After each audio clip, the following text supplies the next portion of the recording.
Okay चलिए passive transport कर रहे थे हम लोग, है ना? Am I audible? Hello, yes sir. Okay अभी सुन पा रहे हैं? Hello yes sir. यार, ईयरफोन फिर से खराब हो गया क्या? हेलो, चलिए let me check. Last class में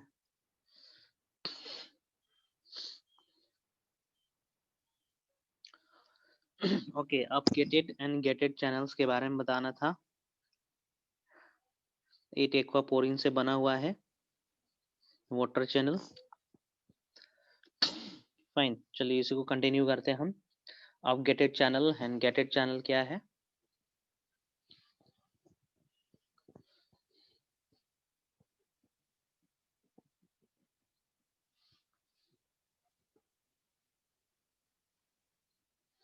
अब gated channel and gated channel. Fine, ठीक है। तो आप गेटेड चैनल ऐसे चैनल होंगे जो हमेशा खुला हुआ रहता है। Fine, it is always open. Fine, कोई हिंडर पैदा नहीं करना है किसी को आने जाने के लिए, है ना? गेटेड चैनल क्या होगा? ये किसी का कंसंट्रेशन से रेगुलेट होगा, है ना? It is not always open और not always close, it is regulated as per the requirement. Fine, it is regulated as per the requirement।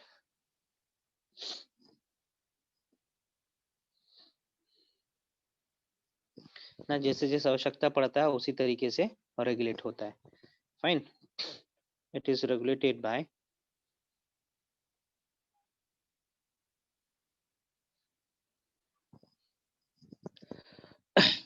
Voltage.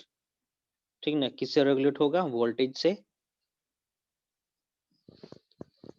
Fine, voltage ज्यादा या कम होगा उसके चलते।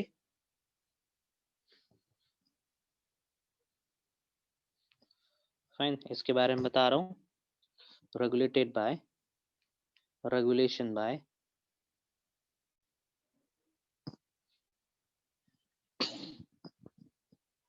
Electric potential. इसके बारे में पढ़ेंगे हम लोग second chapter, second last chapter में और लास्ट चैप्टर में। Electric potential across the membrane.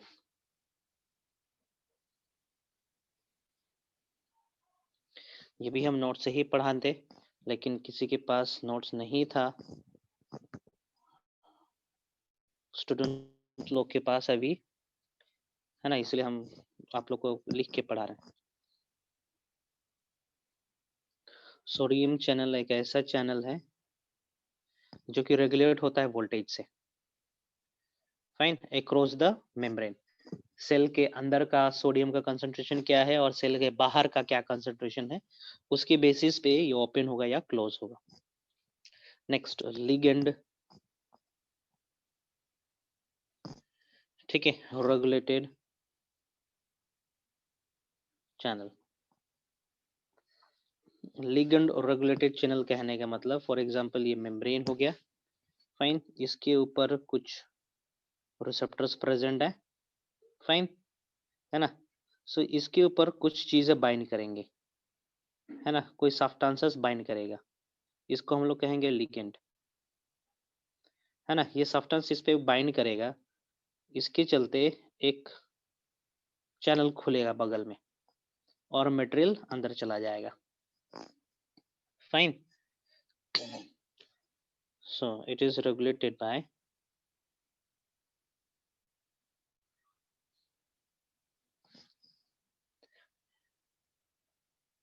chemical, fine, chemicals. Certain chemicals bind on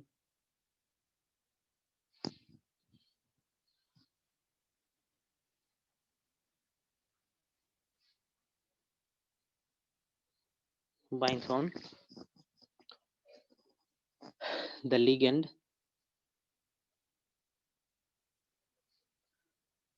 and the ligand stimulates the entry of molecules. Fine, example दे रहा हूं मैं यहाँ पे, एसिटाइल कोलिन,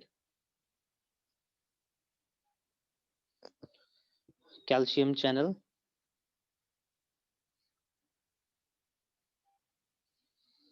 ठीक ना, कैल्शियम चैनल फॉर एग्जांपल ये रहा मेम्ब्रेन है ना, ये रहा कैल्शियम चैनल, फाइन, ये कैल्शियम चैनल है,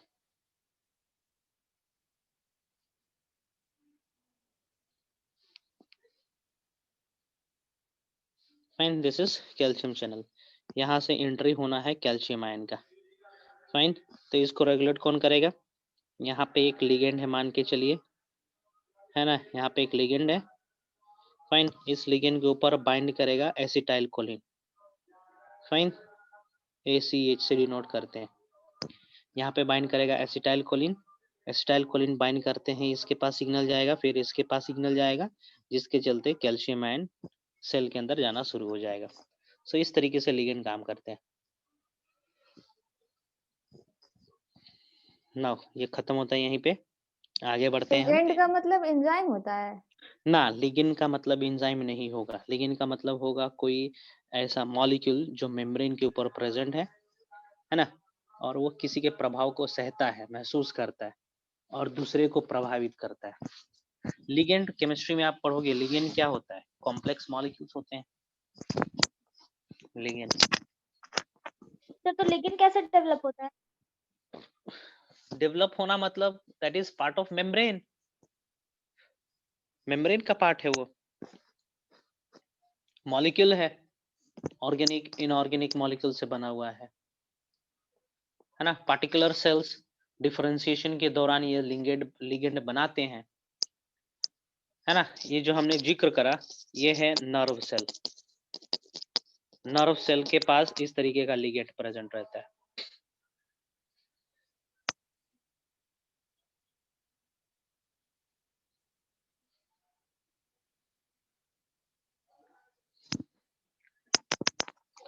फाइन, नेक्स्ट पहुंचते हैं हम लोग कैरियर प्रोटीन के पास।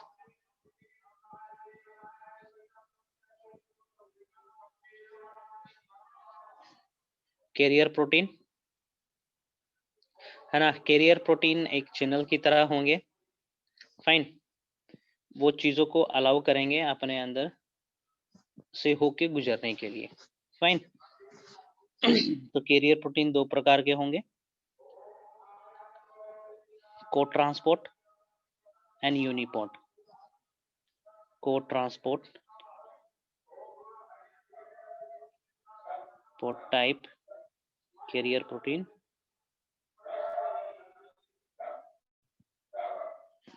Uniport sorry,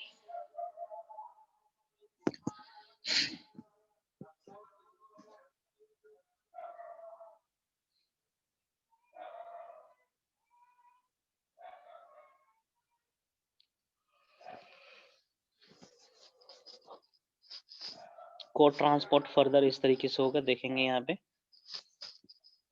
for example this is membrane, fine, so ये रहा एक कैरियर प्रोटीन, फाइन, ये दूसरा बना रहा हूं मैं यहाँ पे, ठीक है। जैसे कि यहाँ से एंट्री करा, को कहने का मतलब क्या होगा, साथ में, है ना। कुछ ऐसे कैरियर प्रोटीन्स होते हैं जो क्या बोलेंगे, अलग अलग मॉलिक्यूल्स को अलाउ करते हैं एक साथ जाने के लिए, फाइन। कुछ ऐसे होते हैं जो कि एक्सचेंज करेंगे, if A is entering into the cell then B will move out of the cell, fine. इसको हम लोग कहेंगे सिम्पोर्ट और इसको कहेंगे हम लोग एंटीपोर्ट, ठीक है। और इसको कहेंगे हम लोग को ट्रांसपोर्ट। यहाँ पे क्या हो रहा है, को ट्रांसपोर्ट हो रहा है, है ना।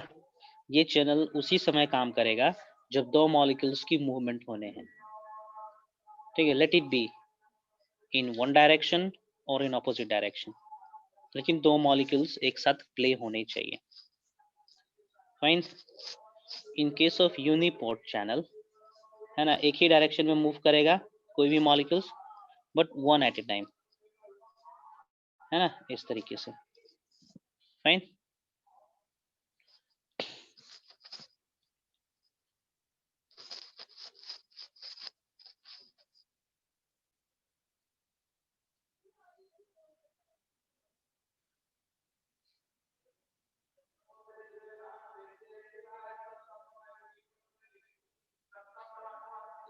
ठीक है, इस तरीके से। मैकेनिज्म में बता दूं,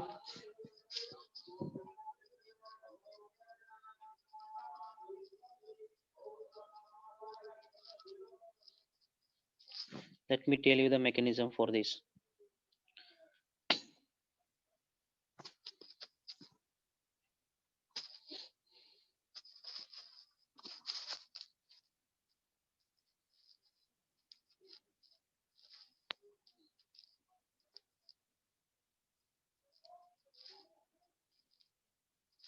ठीक है, कुछ इस तरीके से मॉलिक्यूल रहेगा।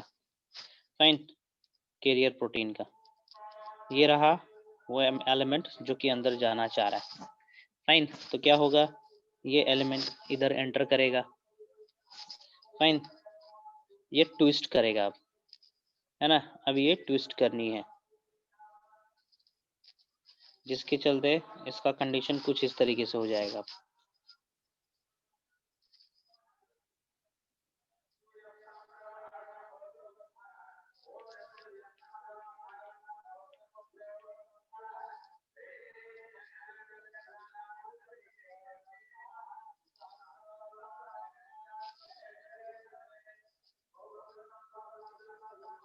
इस तरीके से।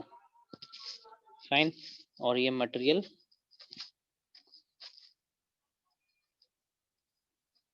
ठीक है सेल के अंदर चला जाएगा इस तरीके से।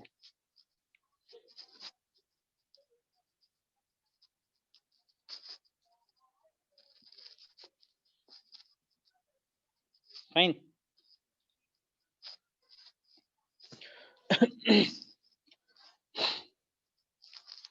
यहाँ पे क्या हो रहा है, इस चैनल का कन्फॉर्मेशनल चेंज हो रहा है।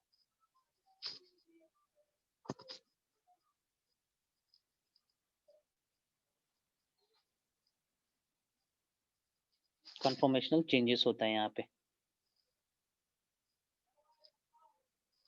फाइन।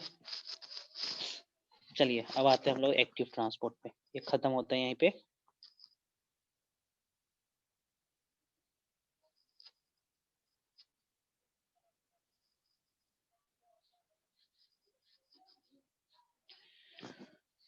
नेक्स्ट देखते हैं हम लोग एक्टिव ट्रांसपोर्ट। कुछ इसका प्रॉपर्टी बता दे रहा हूँ। Active transport always occurs against the concentration gradient. Against the concentration gradient,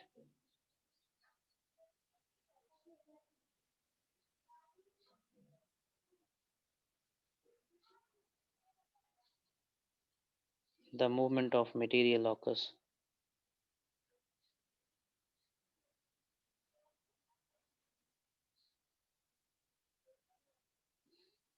Fine. That means कहाँ से कहाँ? That means the movement will occur कहाँ से कहाँ तक?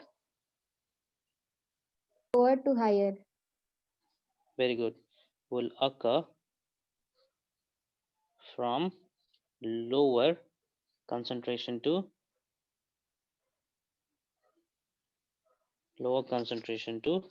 higher concentration.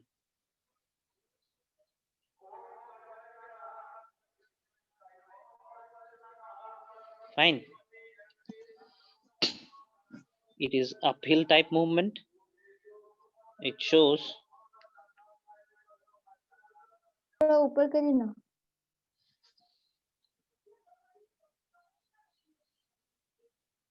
Uphill type of movement. Uphill downhill का मतलब समझ रहे हो जी? Yes sir, lower to higher मतलब अपहिल और डाउनहिल मतलब हायर टू। नहीं, अपहिल, यहाँ पे अपहिल कहने का मतलब क्या है?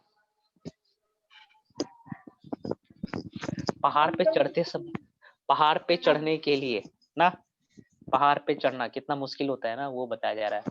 और डाउन हिल कहने का मतलब ढुलकते ढुलकते आ जाओ आसानी से, है ना? तो अप हिल डाउन हिल है, दो अलग अलग चीज, ठीक है। एनर्जी का खर्च होगा कि नहीं होगा यहाँ पे? Yes sir. ATP is required.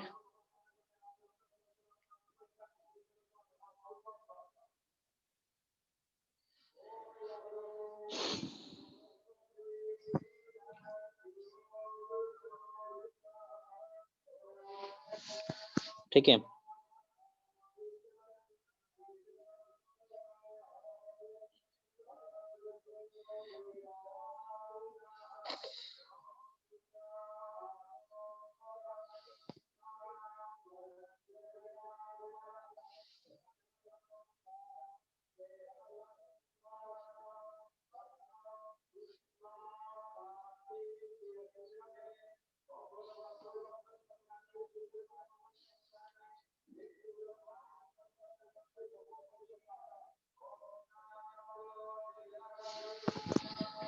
Fine. इस तरीके से होता है।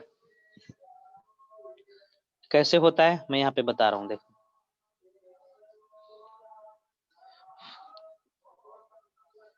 फॉर एग्जाम्पल ये रहा मेम्ब्रेन, फाइन। यहाँ पे एक पंप है, fine, this is a pump.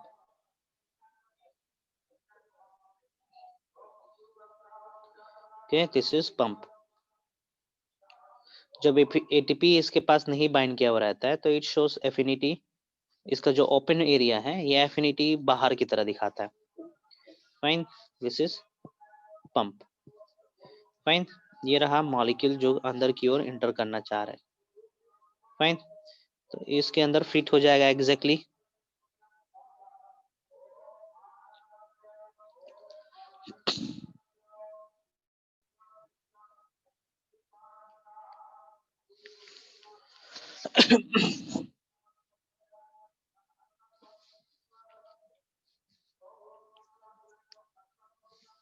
Okay, अब यहाँ पे बाइंड करेगा एटीपी,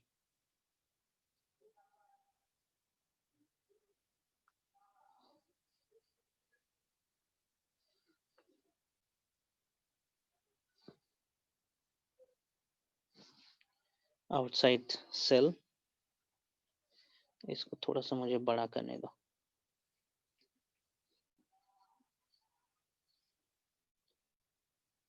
ठीक है। आउटसाइड सेल है, ये इनसाइड सेल है, फाइन। ये एटीपी से स्टिमुलेट होगा, ठीक है। यहाँ पे मेंशन कर दे रहा हूँ, स्टिमुलेटेड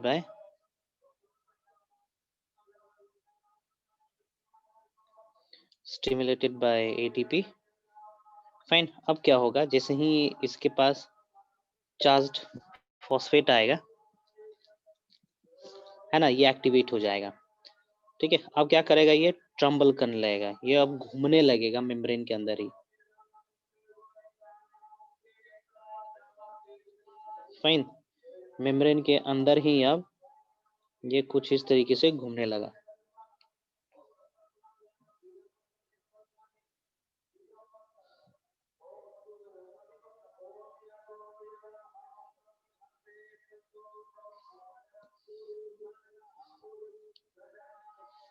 फाइन। यहाँ तक आ गया,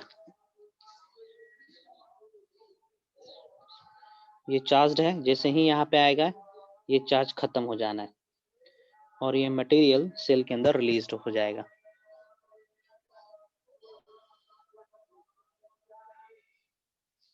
फाइन। इस तरीके से सो देखेंगे, इन case of active transport, molecules पकड़ के, हाथ पकड़ के लेकर आता है एलिमेंट्स को, फाइन। चलिए खत्म होता है एक्टिव ट्रांसपोर्ट भी यहाँ पे। Now let me do comparison.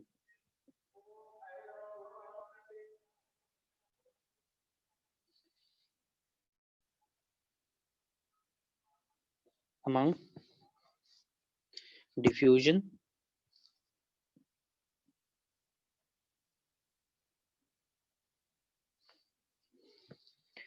facilitated diffusion,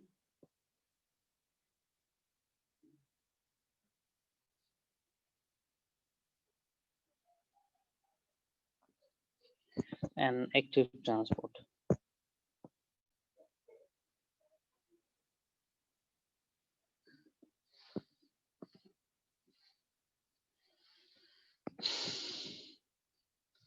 fine, चलिए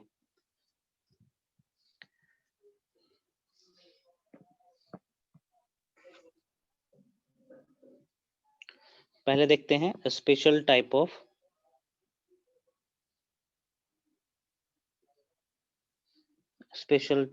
membrane protein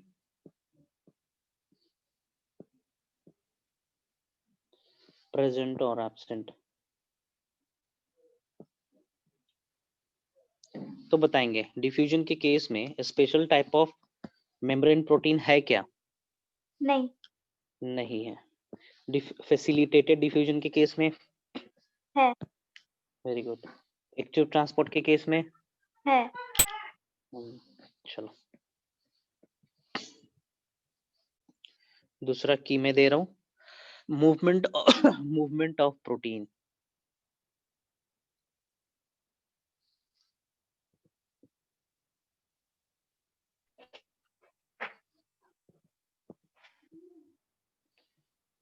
in plasma membrane, इसमें है नहीं है। फाइन, इसमें भी मूवमेंट नहीं है, कन्फॉर्मेशनल चेंज हो रहा था। फाइन, मूवमेंट सही मायने में किस में देखने को मिला था? एक्टिव ट्रांसपोर्ट के केस में।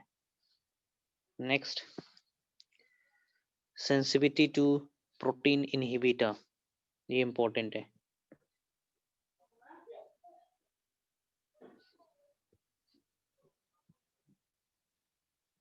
इसका मतलब समझे, सेंसिटिविटी टू प्रोटीन इनहिबिटर्स, जो मेम्ब्रेन प्रोटीन Selectively permeable। हाँ, ये इनहिबिट हो सकते हैं in the presence of certain chemicals, है ना। तो इसके केस में तो इनहिबिट होना ही नहीं है, क्योंकि इसके पास कोई मेम्ब्रेन प्रोटीन है नहीं। इसके केस में इनहिबिट हो जाएगा, है ना, किससे? ग्लाइसिन से। Glycine can inhibit this dopamine, ठीक है, ग्लाइसिन एंड डोपामिन, ठीक ना, can inhibit calcium channel.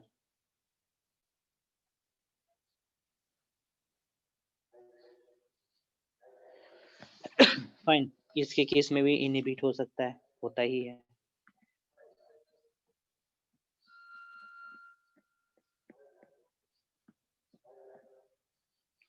Next देखते हैं,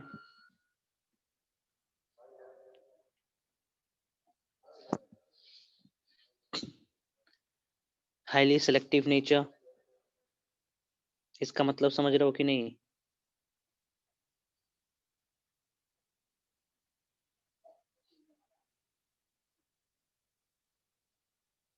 हाईली सेलेक्टिव नेचर क्या सही मायने में सिलेक्ट कर सकता है डिफ्यूजन?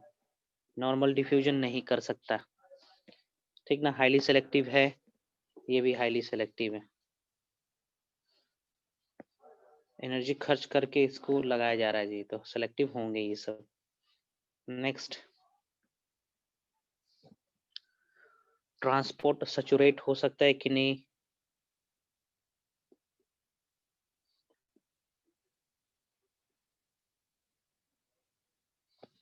है ना, ट्रांसपोर्ट सैचुरेट हो सकता है कि नहीं, है ना। तो इसके केस में ट्रांसपोर्ट सैचुरेट नहीं होगा डिफ्यूजन के केस में, है ना, लेकिन इसके केस में सैचुरेट हो सकता है। तो मतलब क्योंकि क्या है? ट्रांसपोर्ट सैचुरेट कहने का मतलब, फॉर एग्जांपल ये रहा सेल, है ना, यहाँ पे चैनल्स प्रेजेंट है, इसी के थ्रू ना फैसिलिटेटेड डिफ्यूजन हो रहा है। अब मान के चलो बाहर 100 एलिमेंट को अंदर पहुंचाना है, लेकिन एट ए टाइम कितने मॉलिक्यूल का ट्रांसपोर्टेशन हो सकता है? 1 2 3 4 5 ही का हो सकता है ना जी। 5 में आके सैचुरेट हो गया, है ना। एट ए टाइम 6 तो नहीं जा सकता, 7 नहीं जा सकता, 8 नहीं जा सकता। एट ए टाइम सिर्फ 5 एलिमेंट्स के ही ट्रांसफर हो सकती है ना। तो इसमें सैचुरेशन पॉइंट आ जाएगा, है ना। इसमें क्यों नहीं सैचुरेशन आएगा डिफ्यूजन के केस में? इसलिए क्योंकि ये डिफ्यूजन टेक प्लेस होता है थ्रू आउट द मेम्ब्रेन, सभी जगह से होता है, लेकिन इसमें चैनल्स द्वारा होता है, तो इसमें सैचुरेशन आ सकता है। समझे कि नहीं? सर गुड, अच्छा स्टूडेंट है तुम लोग, ज्यादा मेहनत नहीं करना पड़ता है मेरे को। ओके ओके, चलिए ATP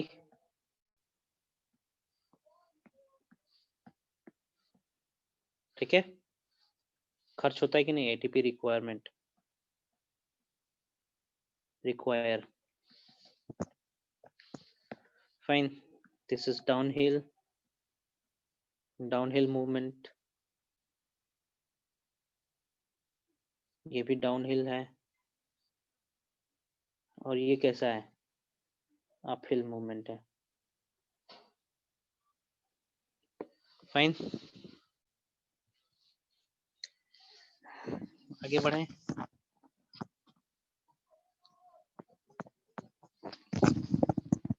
Shall I move? Share कर सकते हैं कि नहीं? या इट इज शेयरेबल। आगे मूव करता हूँ। डिफरेंट टाइप्स ऑफ मेम्ब्रेन बताता हूँ, डिफरेंट टाइप्स ऑफ मेम्ब्रेन।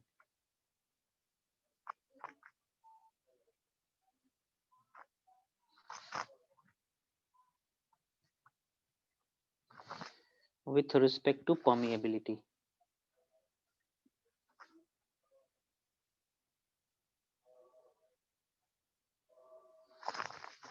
है ना। तो पहला हो जाएगा आपका permeable membrane.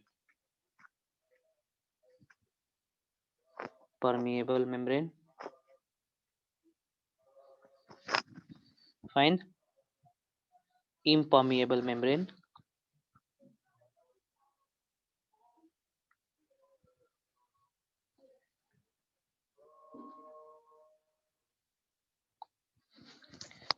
Semi permeable membrane,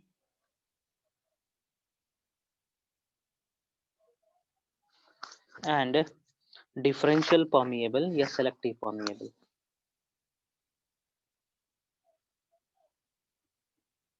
differential या फिर सेलेक्टिव कहेंगे।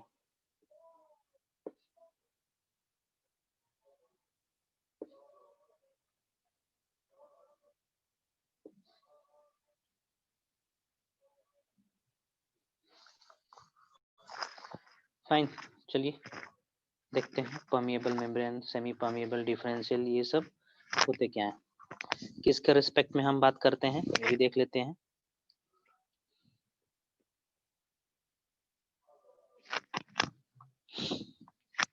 Solvent, solute, ions,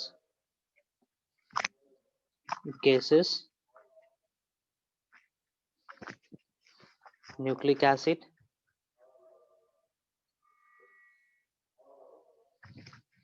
enzymes।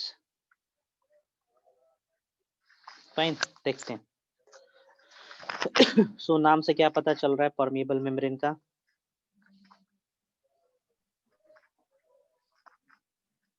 ये सारे सिलेक्शंस पास कर सकते हैं। yes, it will allow the entry of every element।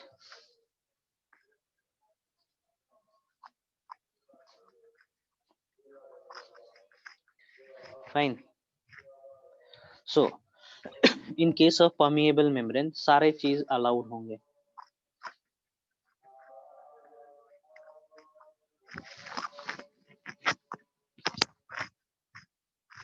Example हो जाएगा इसका सेल वॉल,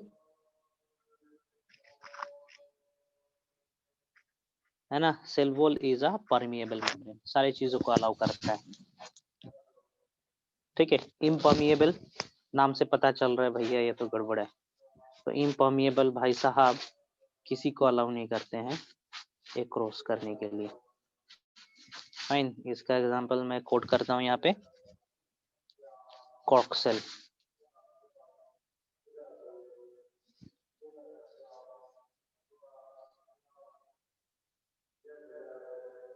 कॉर्क सेल, है ना, क्यूटिनाइज्ड एपिडर्मल सेल।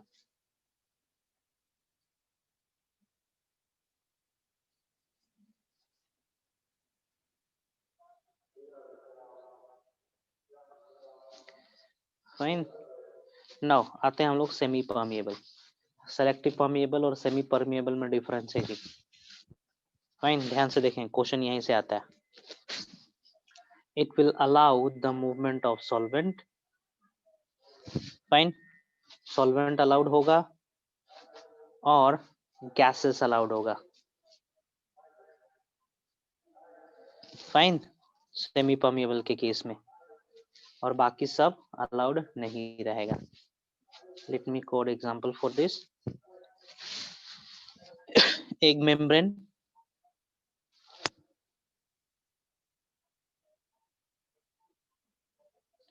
है ना, urinary bladder,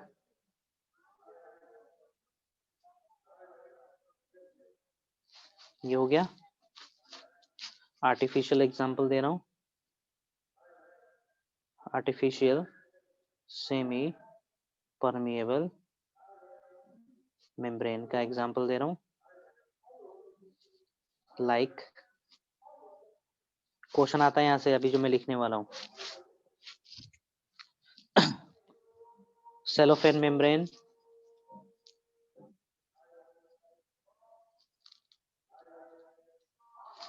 fine, parchment membrane,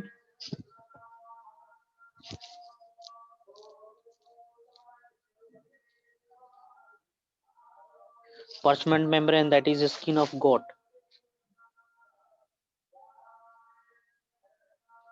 ठीक है, इसको parchment कहते हैं। Copper ferrocyanide membrane,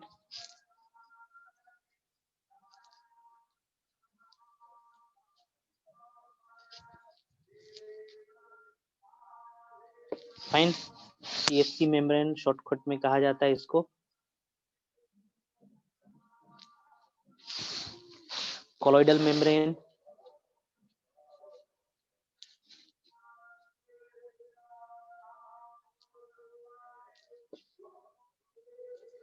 now these all membranes are what,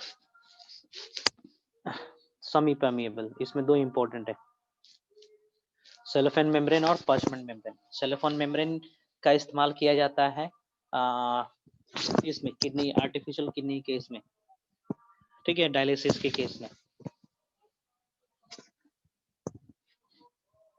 next, differential और सेलेक्टिव परमिएबल। नाम से पता चल रहा है, सेलेक्टिव मतलब इतना कैपेसिटी होना कि वो जांच कर सके कौन से एलिमेंट को अलाउ करना है आने के लिए और कौन से एलिमेंट को अलाउ नहीं करना है आने के लिए, जाने के लिए, फाइन।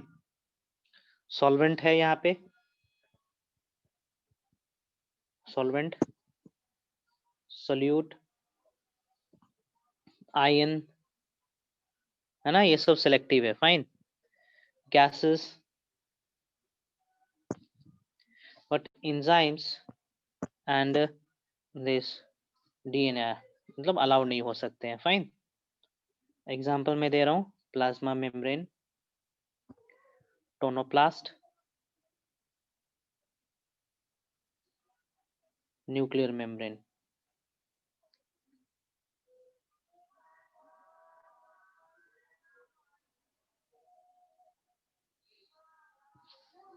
किसी को कुछ पूछना है यहाँ से?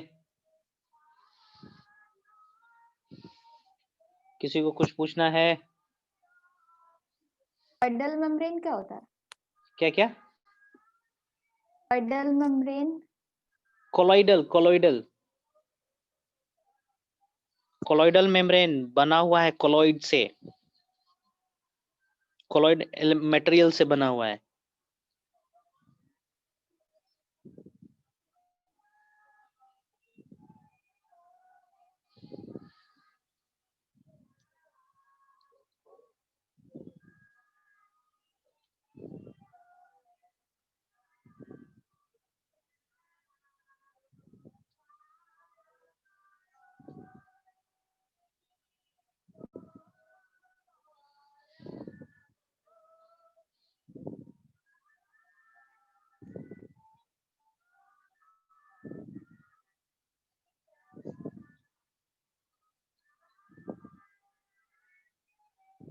चलो आगे बढ़े।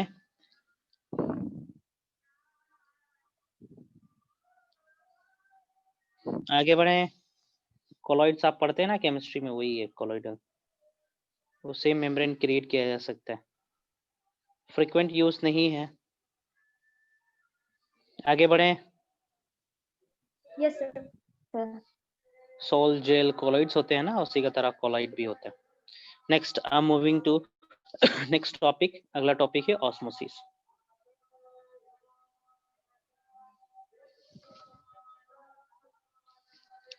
ठीक है, osmosis is a special type of diffusion. Fine. और ऑस्मोसिस ज्यादातर हम लोग यूज करते हैं वाटर के मूवमेंट को दर्शाने के लिए। It is a special type of diffusion, है ना।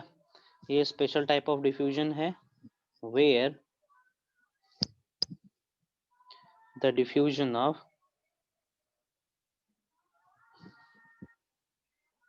water molecule is steady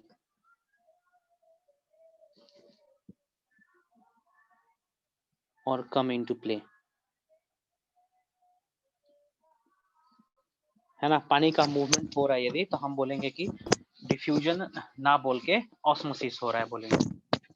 fine. Osmosis शब्द हम लोग पानी का मूवमेंट के लिए रिजर्व करके रखे हैं। दूसरे जगह पे यदि सॉलिड बह रहा है, लिक्विड बह रहा है, गैस बह रहा है ना, तो बोल सकते हैं डिफ्यूजन हो रहा है। लेकिन स्पेशली सिर्फ लिक्विड को दर्शाना होगा तो हम बोलेंगे कि ऑस्मोसिस हो रहा है। फाइन। चलिए, डिफ्यूजन के बारे में तो जानते ही आप लोग। It's a movement of material from higher concentration to lower concentration, आप जान चुके हैं ये। चलिए, कुछ कंडीशन में दे रहा हूं यहाँ पे।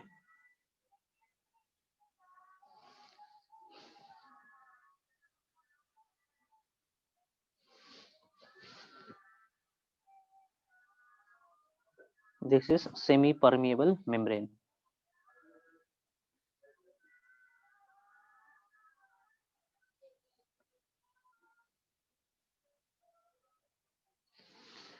Fine. This is container A, this is container B.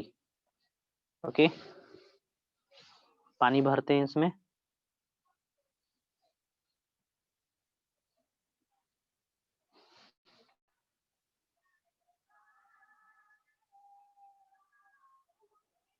चलो पानी भर दिए दोनों में।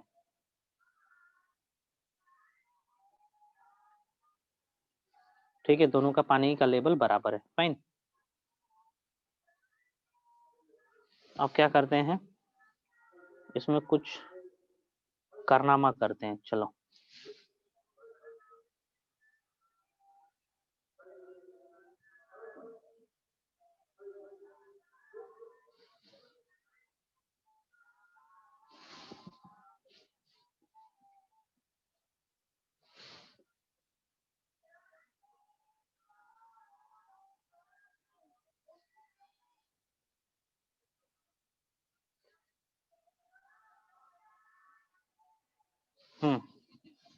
समझ में आ रहा है। चलिए अब इसको हम कुछ देर तक छोड़ देंगे। फाइन। डायग्राम देख पा रहे हो कि नहीं? We will leave this condition for some hour. Now what we will see if there is a movement of water from where to where, कहां से कहां पानी का मूवमेंट देखने को मिलेगा। पानी का A. मूवमेंट हमें देखने को मिलेगा from A to B. Fine, इसी को हम लोग कहेंगे osmosis. Now let me define you osmosis. Osmosis, it is the movement of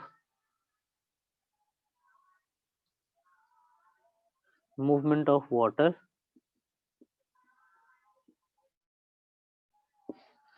from its higher concentration to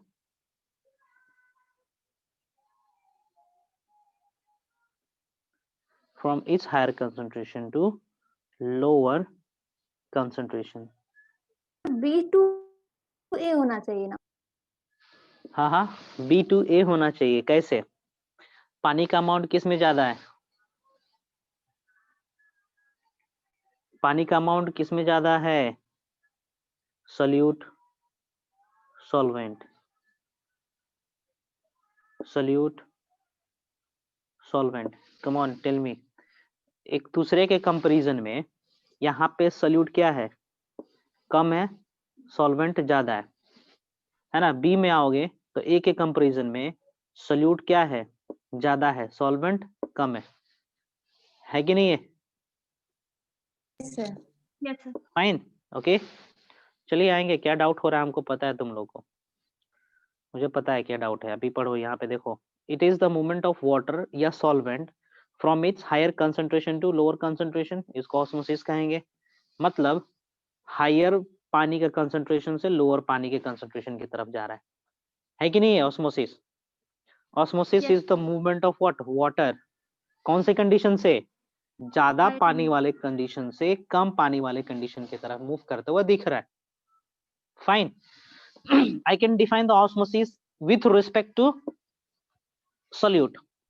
Osmosis or osmosis with respect to solute, है ना?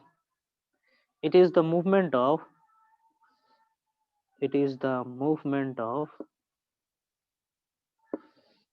water solvent from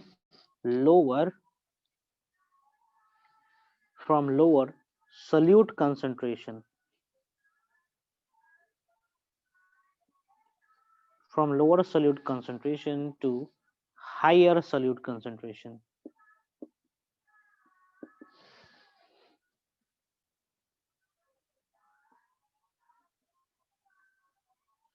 बोल सकते हैं कि नहीं? Osmosis is the movement of solvent या water from lower solute concentration to higher solute concentration। देखेंगे जरा। It is the movement of water from lower solute concentration to higher solute concentration। come on बताएंगे देख के diagram को। हाँ या ना में जवाब देंगे। समझ में आया? Yes, sir. ओके। तो केमिस्ट्री में आप लोग पढ़ते हो osmosis with respect to solute, Solute. है ना? आपने पढ़ा होगा केमिस्ट्री में osmosis is the movement of water from lower concentration to higher concentration. पढ़े हो कि नहीं? Yes, sir. केमिस्ट्री में ही पढ़े हो। From lower concentration to higher concentration. किसका लोअर हायर कंसंट्रेशन? सॉल्यूट का। पिंक पार्टिकल्स हम क्या दिखा रखे हैं? सॉल्यूट, और ये सॉल्वेंट है। समझे? तो ऑस्मोसिस हम लोग इस तरीके से डिफाइन कर सकते हैं। ओके। और एक चीज ये होना है, across the semi permeable membrane,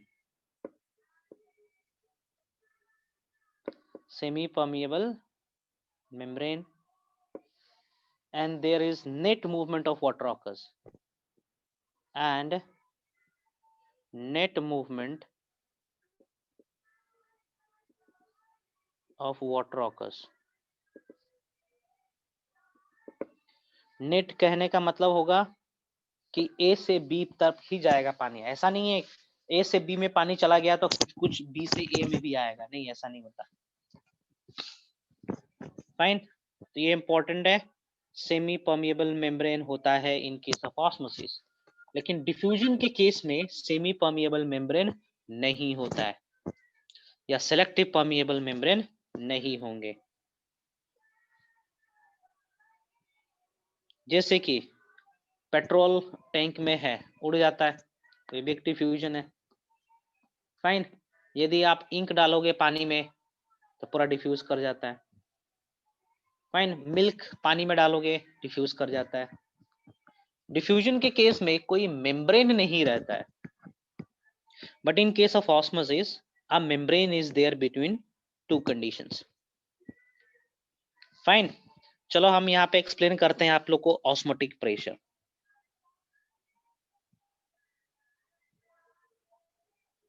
explanation for osmotic force.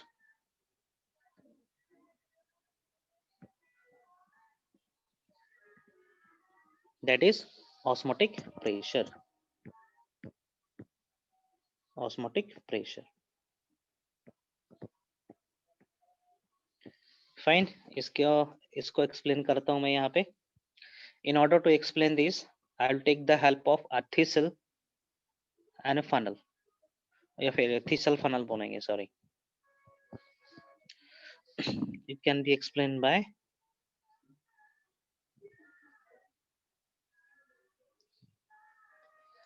thistle funnel experiment.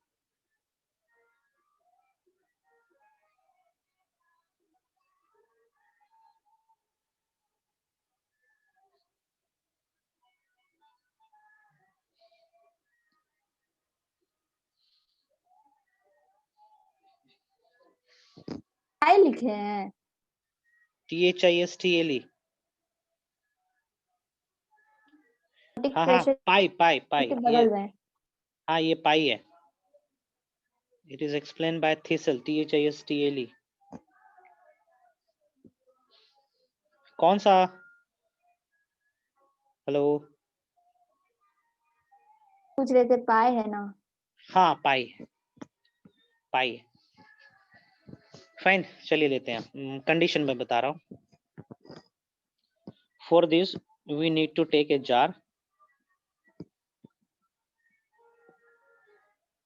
है ना. एक जार लेंगे और एक फनल लेंगे. फनल भोजपुरी में क्या कहेंगे जी फनल को? भोजपुरी नहीं आती। भोजपुरी तो नहीं में आती? इसको चोंगा बोलते हैं। होगा, भोजपुरी नहीं आती, इसको टीप कहते हैं. तेल ढारने वाला टीप कहते हैं इसको.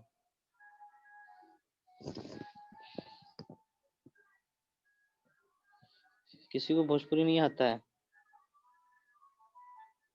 सेमी परमिएबल मेम्ब्रेन से हमने बंद कर दिया है. फाइन. हमने क्या करा, पानी भर दिया हमने इसमें हमने पानी भर दिया है. पानी तो ब्लू से होता है ना जी. ओह माय गॉड, चलो ब्लू रेड डाल से दे. मैनेज हो जाएगा सर, क्या? रेड से मैनेज हो जाएगा। नहीं, अच्छा ठीक है, चलो मैनेज कर दे रहे हैं. Okay, this is water, pure water. Fine.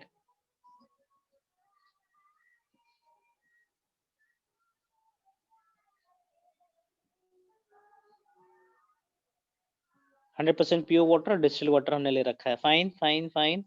और इस फनल के अंदर हमने क्या कर रखा है, कुछ हमने गड़बड़ी कर रखा है. इस फनल के अंदर हमने डाल रखा है शुगर सोल्यूशन.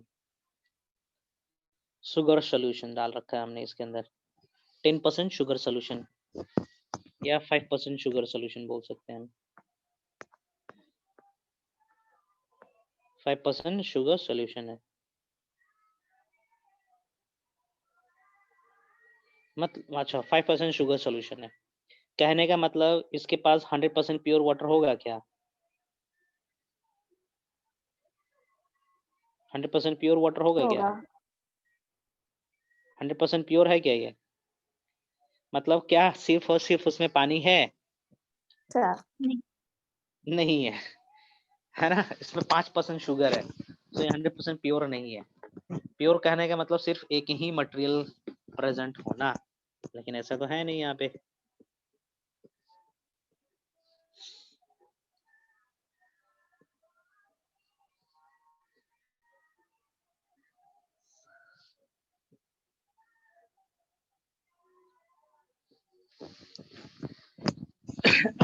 ठीक ना? अच्छा, आप लोग बताओगे क्या होगा यहाँ पे?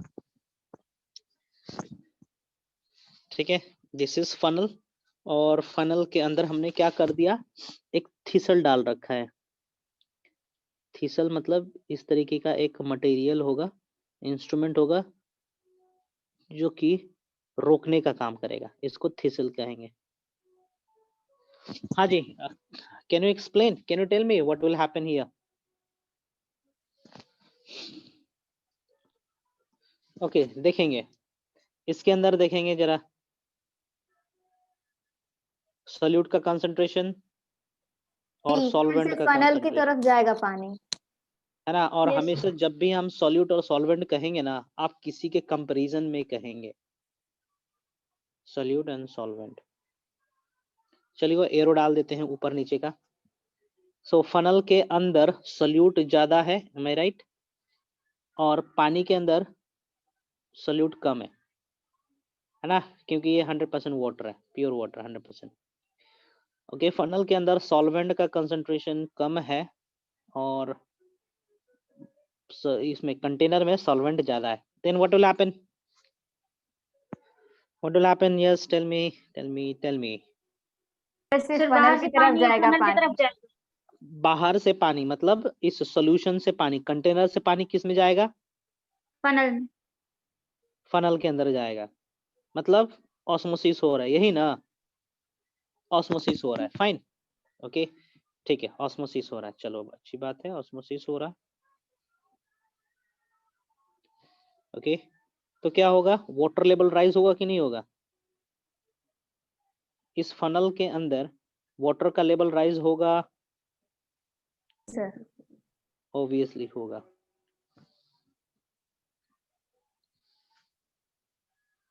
फनल लीक करने लगा, है ना? क्या होगा, इसके अंदर पानी का लेवल राइज होने लगा। चलो, पानी बढ़ता हुआ दिखा रहे हैं, फाइन, अच्छी बात है, बढ़ रहा है। ठीक है, हमारा एक्सपेरिमेंट सक्सेस हुआ, है ना? In this experiment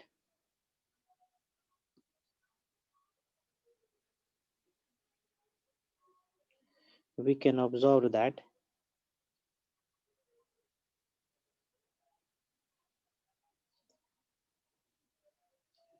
the osmosis is occurring and water level is rising in or rising in, आ रहा है, ये सही होगा ना?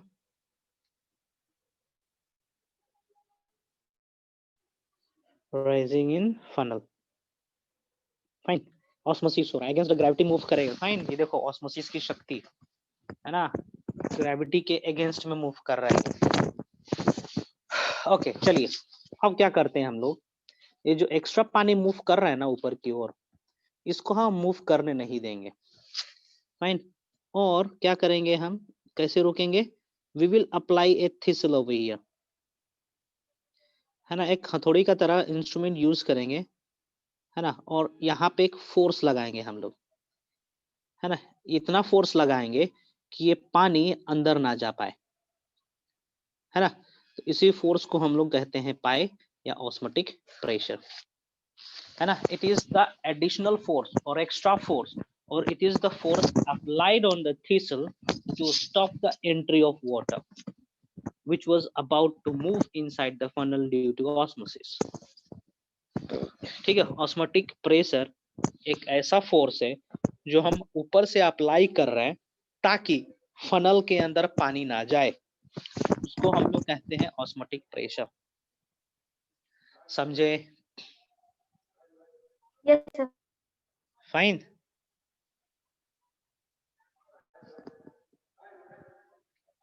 एप्लीकेशन क्या है? आएगा आएगा आएगा, एप्लीकेशन आएगा। हमें कुछ इक्वेशन बनाना है इसीलिए, है ना, हमें कुछ डिराइव करना है भविष्य में, इसीलिए हम इसको पढ़ रहे हैं अभी। Pressure is applied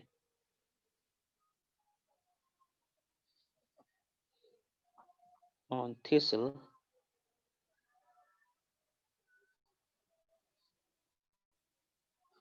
to stop the inflow of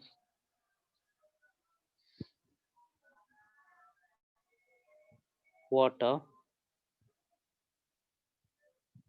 into the funnel.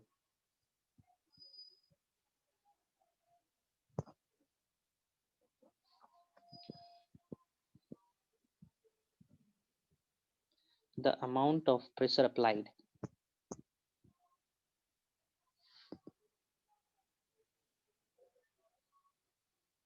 is called osmotic pressure.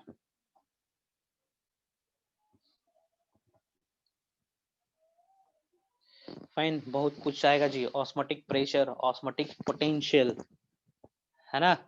तो ये सब याद रखते चलेंगे, धीरे धीरे कॉम्प्लेक्सिटी बढ़ती जाएगी, बहुत सारे प्रेशर्स के नाम आने वाले हैं। Fine, it is denoted by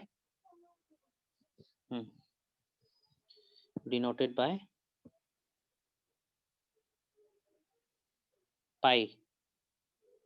fine, okay.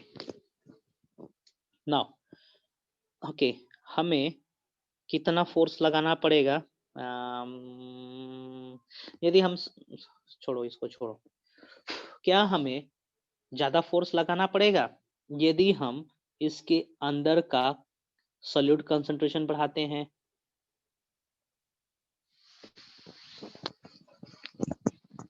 है कि नहीं है? Yes, sir. यदि हम सॉल्यूट का कंसंट्रेशन बढ़ाएंगे तो पानी लेने की टेंडेंसी भी तो बढ़ेगी, है कि नहीं? तो जितना ज्यादा पानी लेने का टेंडेंसी, मतलब उतना ज्यादा एडिशनल फोर्स अप्लाई करना पड़ेगा ताकि हम पानी की एंट्री को रोक सके। फाइन, चलिए इस चीज को हम लेमन भाषा में समझाते हैं, है ना। आप जितना ज्यादा गुड़ खाओगे उतना ज्यादा प्यास लगेगा,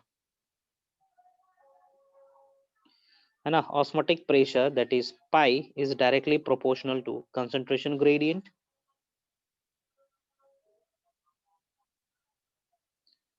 concentration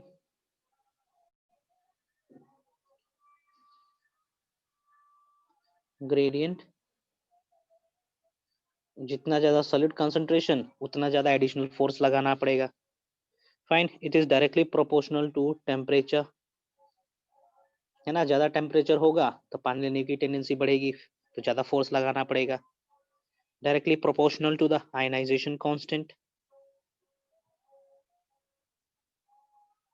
कितने आयंस प्रेजेंट है सॉल्यूशन के अंदर। Hydration of solute molecules, hydration of solute molecule कहने का मतलब जो सोल्यूट जो सॉलिड पार्टिकल्स है, जो सोल्यूट है, वो कितने इफिशिएंटली पानी के साथ बाइंड किए हुए हैं।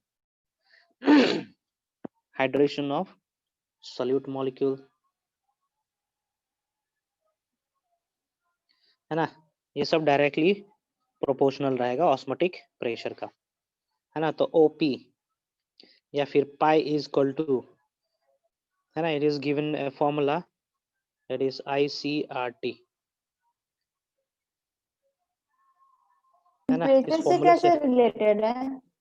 क्या क्या, कौन सा टेम्परेचर से कैसे डायरेक्टली कौन सा? प्रोपोर्शनल है टेम्परेचर से, सर? टेम्परेचर से पूछ रहे हो? सर, विच वन, पहला, दूसरा, तीसरा या चौथा, विच वन? Second number. कौन सा सेकेंड? Yes sir. अच्छा हाँ, टेम्परेचर। देखो टेम्परेचर ज्यादा होने के चलते क्या होगा, मूवमेंट मॉलिक्यूल्स का ज्यादा होगा, है ना। मॉलिक्यूल्स का मूवमेंट ज्यादा होगा, ब्राउनियन मूवमेंट ज्यादा होगा। तो मूवमेंट ज्यादा होगा तो मॉलिक्यूल्स तेजी से कहीं जाने का कोशिश करेगा, है ना, तेजी से अंदर जाने का कोशिश करेगा, ये टेम्परेचर हाई रहेगा तो। Fine, because of Brownian movement molecules random motion में घूमते रहते हैं पानी के अंदर, और यह टेम्परेचर अप्लाई कर देंगे तो उनका मूवमेंट क्या हो जाता है, बढ़ जाता है। तो मूवमेंट ज्यादा होगा तो ऑब्वियसली ऑस्मोसिस भी ज्यादा होगा, तो ज्यादा फोर्स अप्लाई करना पड़ेगा।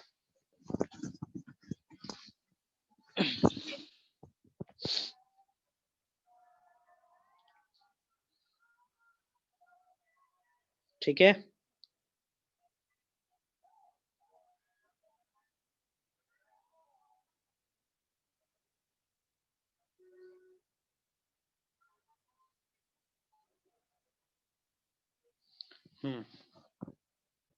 अच्छा, एक चीज हमें बताएंगे, इफ समथिंग हैज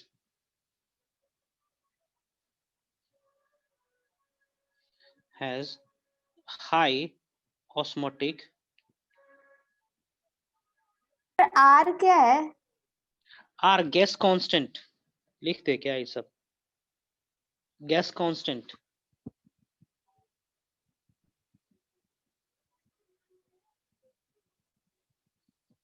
जिसका वैल्यू होता है 0.082। दिस इज टेम्परेचर, केल्विन में लेते हैं हम, कितना, 273 केल्विन। आयन कांस्टेंट और आयनिक कंसंट्रेशन, सी मोलर कंसंट्रेशन, पूछता नहीं है यार ये सब, ये आप पढ़ेंगे केमिस्ट्री में।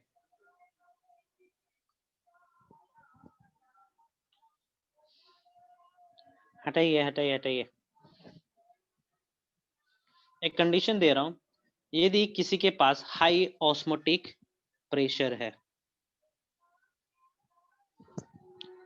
फाइन, किसी के पास हाई ऑस्मोटिक प्रेशर है, से क्या तात्पर्य है, ये शब्द कहने से क्या तात्पर्य है?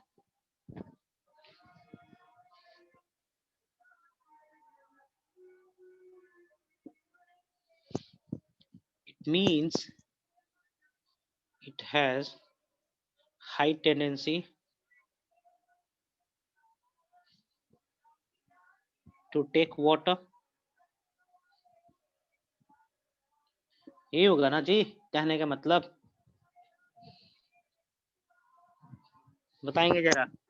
यदि हम कहेंगे कोई सिस्टम के पास हाई ऑस्मोटिक प्रेशर है, मतलब उसके पास पानी लेने की टेंडेंसी ज्यादा है, तभी तो उसको रोकने के लिए ज्यादा फोर्स लगाया जा रहा है, समझे कि नहीं?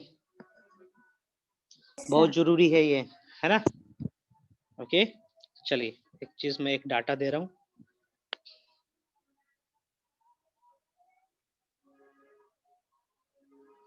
ठीक ना। ऑस्मोटिक प्रेशर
बताएंगे।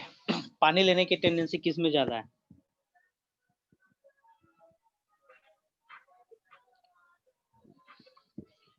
Fight hydrophyte. हमें यहाँ पे सिंबल डालना है, तो कौन सा सिंबल, यहाँ पे कौन सा सिंबल आएगा और यहाँ पे कौन सा सिंबल आएगा?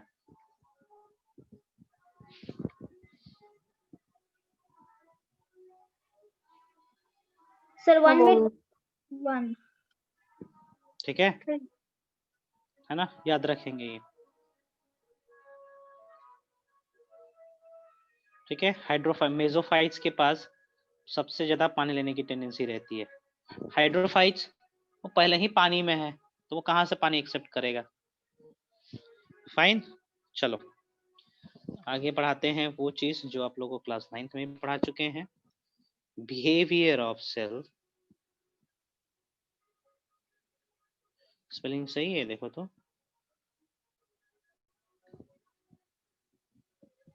Yes sir. In different type of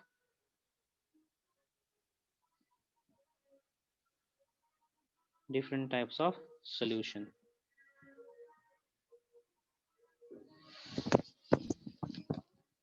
ठीक है, तो आप कितने प्रकार के सॉल्यूशन को जानते हो?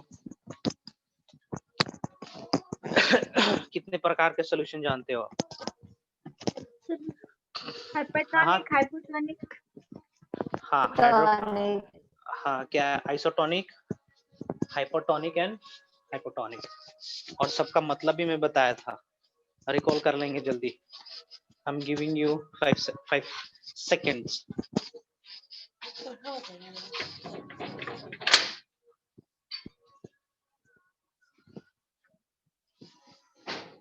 ठीक है, 3 प्रकार के सॉल्यूशंस होते हैं।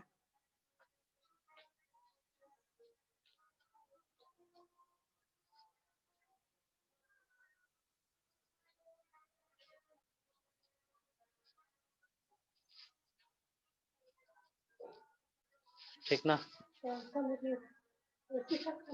हाँ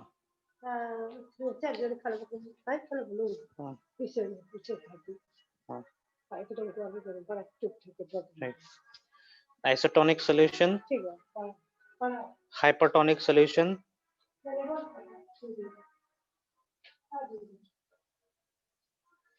and hypotonic solution।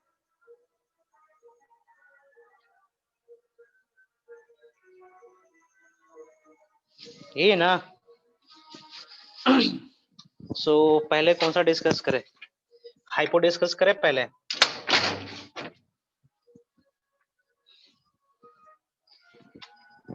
ठीक है, behaviour of cell in hypotonic solution.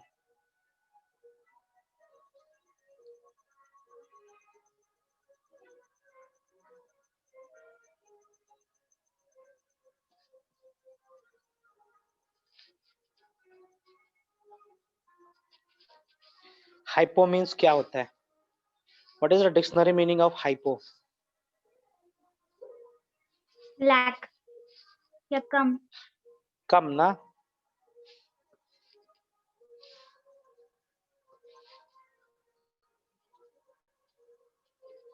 ये रहा सॉल्यूशन, और ये हम सॉल्यूशन किसके रिस्पेक्ट में हाइपो कह रहे हैं? तो सेल के रिस्पेक्ट में कह रहे हैं, ध्यान देंगे, है ना, सेल के रिस्पेक्ट में कह रहे हैं।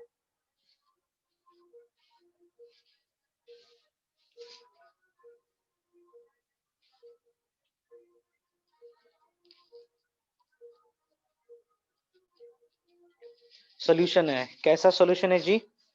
हाइपो।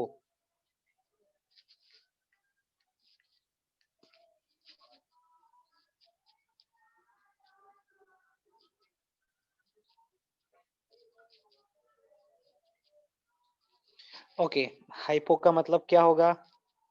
लो, लो कम ना, टॉनिक मतलब सॉल्यूट। फाइन, सो इस पानी के अंदर क्या होना है एक्चुअली, है ना, इस पानी के अंदर सॉल्यूट भी होना है और सॉल्वेंट भी होना है। सॉल्यूट कैसा? कम, तो क्या ज्यादा होगा? सॉल्वेंट ज्यादा होगा। तो सेल के अंदर सॉल्यूट और सॉल्वेंट क्या हो जाएंगे, उसके उल्टे हो जाएंगे, सॉल्यूट ज्यादा, सॉल्वेंट कम। Fine, now tell me what will happen here. क्या होगा यहाँ पे? सेल से बाहर जाएगा मटेरियल, हाँ हाँ, पानी ज्यादा कहाँ है?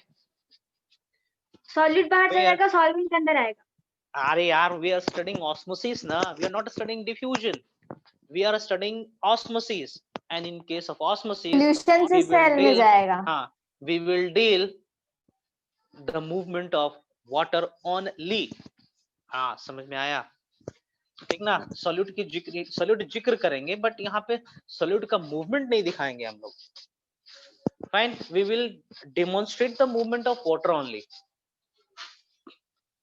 Fine, so what will happen? Endosmosis या एक्सोस्मोसिस होगा यहाँ पे। since endosmosis. the amount of water is there in the solution, so the water will move from where to where? Water will move from here to here। Solution कहाँ to से the cell. कहाँ? यहाँ, from solution to cell। means what will happen? Since water is more in what? In solution, hence water will move from solution to cell। और यहाँ पे जो phenomenon होगा उसको हम लोग क्या कहेंगे? एंडोस्मोसिस। एंडोस्मोसिस, है ना? एंडोस्मोसिस होना है। फाइन, तो देखेंगे क्या होगा। नॉर्मली ये नॉर्मल सेल रहा। Fine, this is normal cell.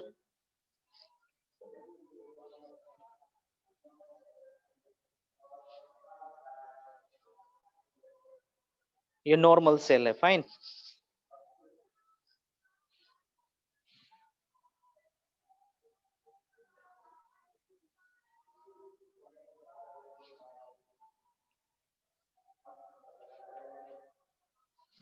ये नॉर्मल सेल है।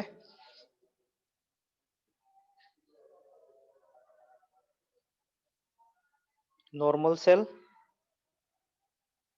Flaccid cell.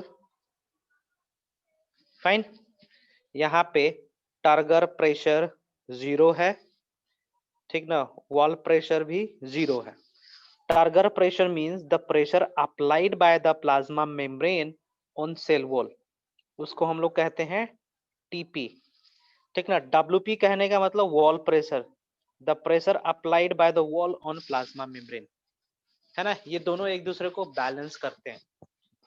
इसमें से कोई भी एक कम हो गया तो दूसरे पे हावी हो सकता है, दूसरा उस पे हावी हो सकता है। फाइन, यदि वॉल प्रेशर कम हो गया तो वॉल टूट जाएगा। यदि टर्गर प्रेशर कम हो गया तो हो सकता है वॉल प्रेशर उसको बस्ट करवा दे, तोड़ दे, कुछ भी कर दे, है ना? ये ना करे लेकिन अपना प्रभाव थोड़ा बहुत तो दिखाएगा ही। कैसे बताते हैं, है ना? यहाँ पे क्या हो रहा था? एंडोस्मोसिस। फाइन, एंडोस्मोसिस हुआ, पानी अंदर गया, मींस पानी अंदर की ओर जा रहा है। सो क्या हो जाएगा यहाँ पे?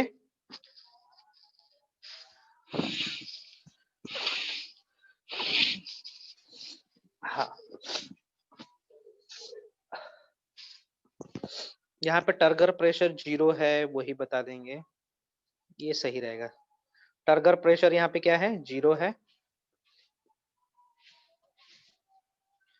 एंड बैलेंस्ड बाय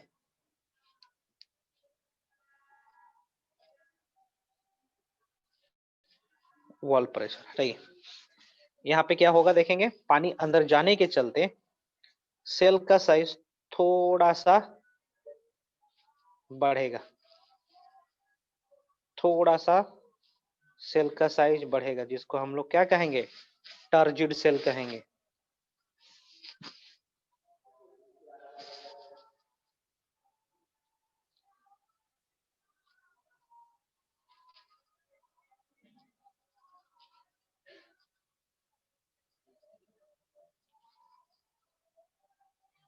सेल का साइज बढ़ा हुआ दिख रहा है यहाँ पे, फाइन। तो ये जो सेल हो जाएगा क्या हो जाएगा? Turgid cell. इसको हम लोग कहेंगे टर्जिड सेल। और इसका टर्गर प्रेशर क्या हो जाएगा? Turgor pressure is positive. है ना, इस तरीके से रिप्रेजेंट करते हैं। टर्जिड सेल के केस में टर्गर प्रेशर क्या होगा? पॉजिटिव होगा। नॉर्मल सेल और फ्लासिड सेल के केस में टर्गर प्रेशर क्या होगा? 0 होगा। Turgor pressure means the pressure applied by the plasma membrane on the cell wall. Fine. जितना टर्गर प्रेशर लगता है उतना वॉल प्रेशर भी लगता है।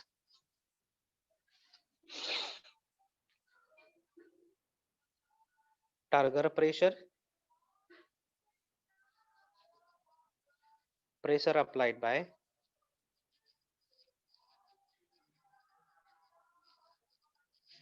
plasma membrane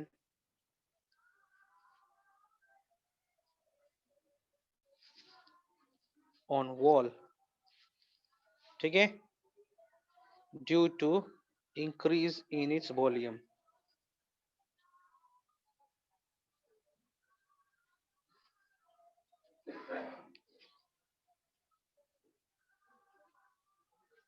Volume of cytoplasm. Turgor pressure is balanced by wall pressure.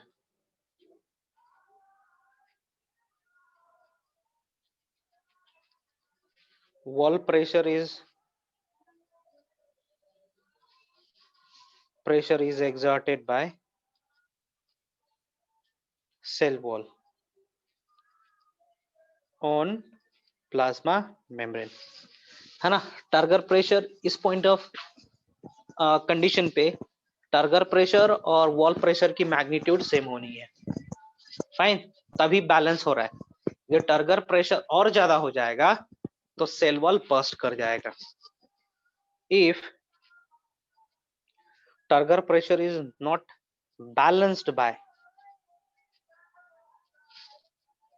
wall pressure, then cell wall will burst.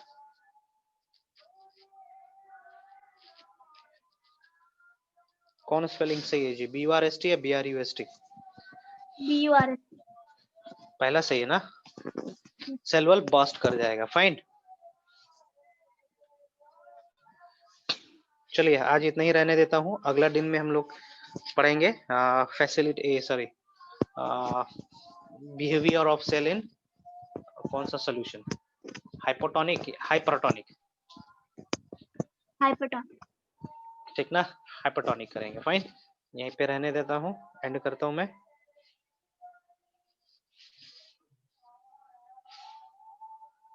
Okay, किसी को कुछ पूछना है तो पूछ सकता है ये हॉस्टल में। अरे यार, यही मैं नहीं चाहता था, वही हो गया। इसको तो ढूंढना पड़ेगा उपाय, रुको कुछ दिन में करता हूँ। देख के बताएंगे जरा कितना तक गया है। फाइन, उसके बाद मैं स्क्रीनशॉट भेजता हूँ।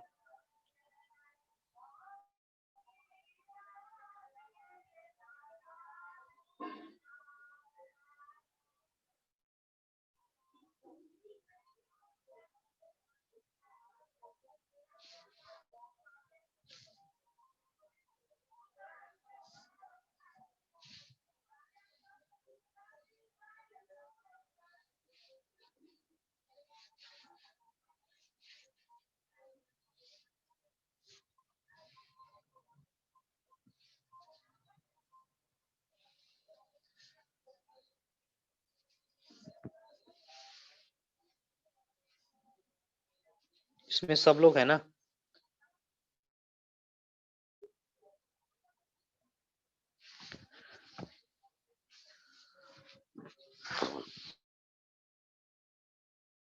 मैं साइन ऑफ कर रहा हूँ, बाकी पार्ट जो छूट गया है उसको मैं स्क्रीनशॉट लेके भेजता हूँ, ठीक ना। 12 क्लास का रिप्रोडक्शन शुरू नहीं किया है? क्लास 12 का? क्लास 12 का रिप्रोडक्शन बेटा वंस अपॉन ए टाइम खत्म हो गया, मार्च में ही खत्म हो गया वो। सर उसका वीडियो लेक्चर्स नहीं है शायद, मतलब यूट्यूब पे। ये मेरे चैनल पे होगा, मेरे चैनल पे होगा, ठीक है। आपको चाहिए,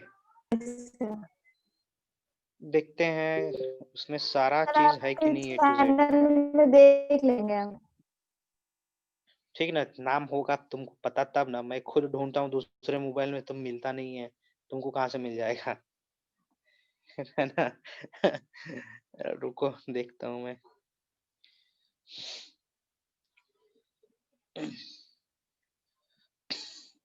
मैं एक लेक्चर भेज रहा हूँ, बाकी सब आप स्क्रॉल कर लेंगे वहां से।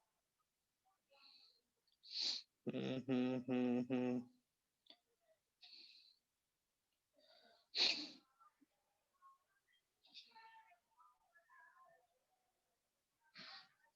3.3 3.1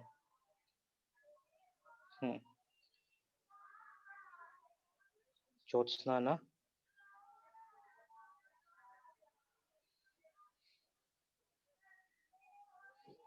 ठीक है, मैंने तुमको भेज दिया, एक लिंक में भेज रहा हूँ, ठीक ना, उसी में सारा चीज पड़ा हुआ है। सर ये देखो, ये कहाँ तक गया, थोड़ा देख के बताएंगे जरा, कहाँ तक गया है। हाइपोटोनिक सोल्यूशन, सोल्यूशन तक गया, उसके बाद मुझे स्क्रीनशॉट लेना पड़ेगा। फाइन, चलो देखते हैं।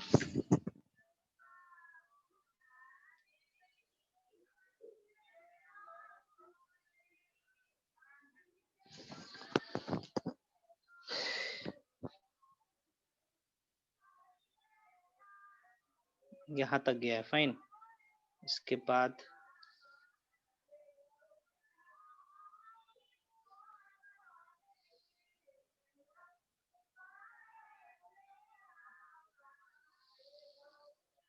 जनरल क्वेश्चन था। क्या क्या जनरल क्वेश्चन था, पूछो। सर लोग सोते वक्त ही खर्राटा क्यों लेते हैं? सोते वक्त खर्राटा क्यों लेते हैं? बहुत सारा रीजन है, थके हुए रहते हैं, है ना, ये भी एक रीजन है। डायबिटिक पेशेंट्स लोग को ज्यादा खर्राटा आता है ना। और ऐसा कुछ तो नहीं है स्नोरिंग का रीजन। हाँ, ये बोल सकते हैं कि हमारे नाक के अंदर का जो ल्यूमिन है वो घट जाता है, उसके चलते भी विसल का साउंड आता है। ये भी इसका एक्सप्लेनेशन हो सकता है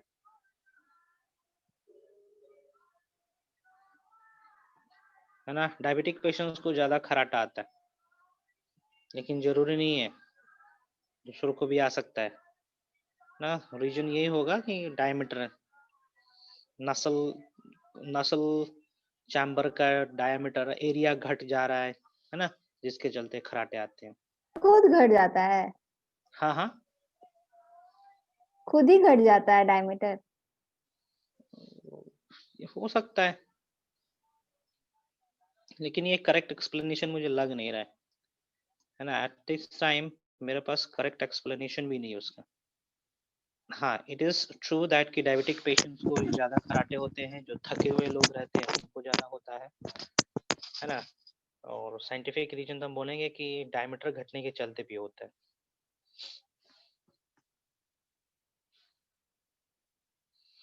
बहुत इरिटेशन होती है,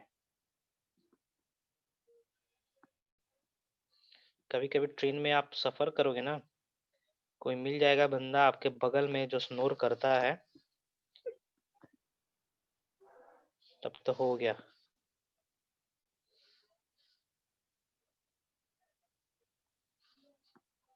आपका जर्नी खत्म हो जाएगा।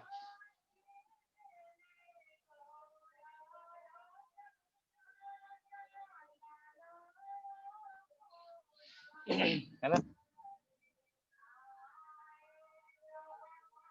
वही रीजन है, डायमीटर वगैरह छोटा हो जाता है ना, इसीलिए।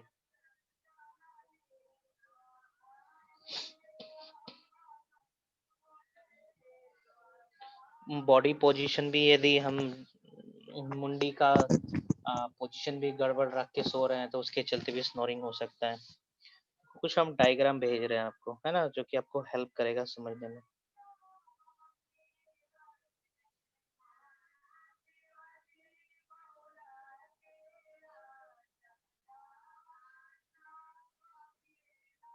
और कुछ?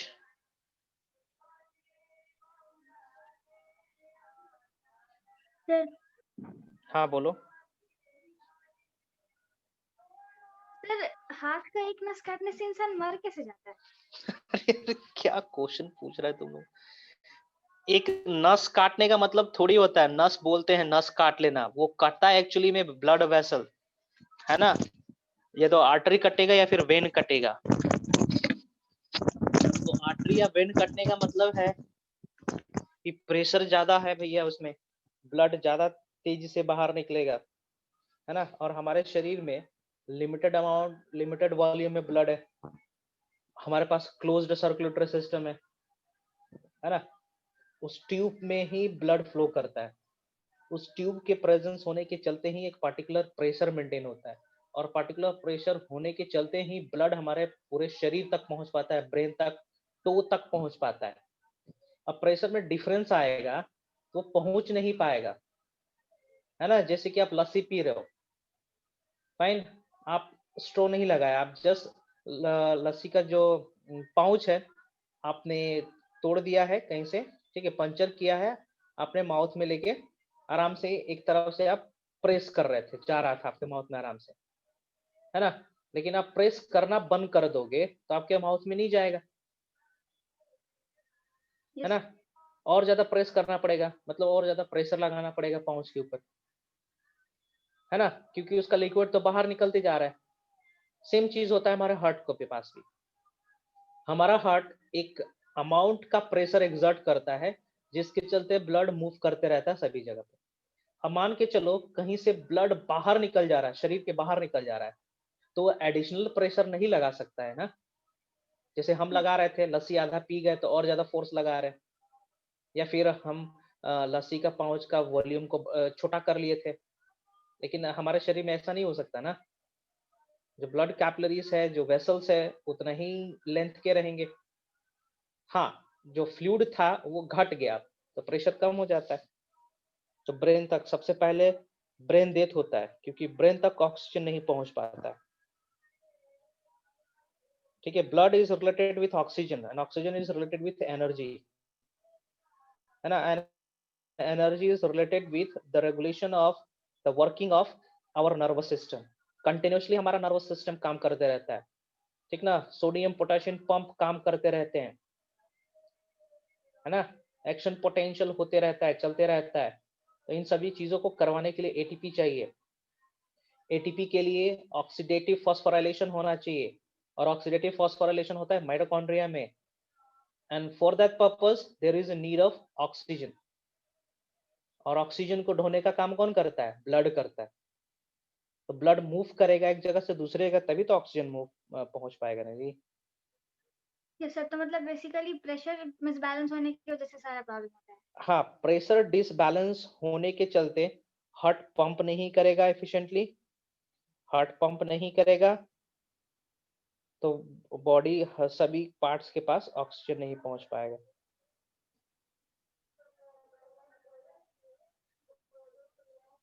Today is 28। Yes sir. Sir हाँ जी बोलो। तो किसी भी एनिमल को जैसे हम लोग खस्सी काटते तो काटने के बाद वो इतना छटपटाता क्यों है? ओके, छटपटाता क्यों है? दर्द हो रहा है उसको, उसको दर्द हो रहा है, पेन हो रहा है, इन्फ्लामेशन